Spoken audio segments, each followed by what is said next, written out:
You have a remarkably good relationship with your ex-wife, which is unusual in show business. How have you managed that? How have you managed to stay such good friends? You still work together, don't you? We do. She's my manager. She has a management company. She's done extraordinarily well, just on her own, professionally. When we realized that we weren't meeting the expectation of marriage and that things were falling apart, that was an interesting phrase. I read that a lot at the time. Yeah. What was your expectation of marriage?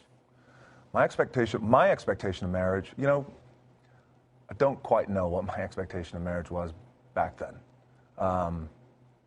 I'd made a lot of mistakes, and I didn't have the ability or the wherewithal, I think, or the capacity to stop for a moment and say, God, I'm really screwing up.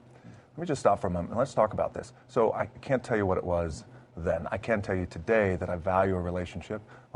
When I love you, I can really love you, whether it's my ex-wife, or my girlfriend, or my little girl, or my friends, my guys, my buddies, whatever it is. I value that relationship.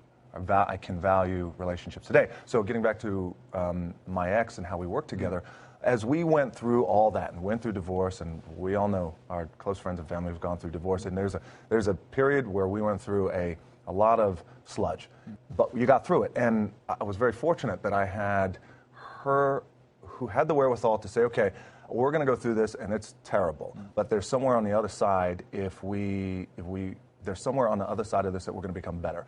She's happily in a relationship. I'm happy in a relationship too. But it's so incredibly loving and seamless what we have. And the best part about it is the example we're setting for our little girl. Who's the lucky girl in your life now then? I can't tell you that.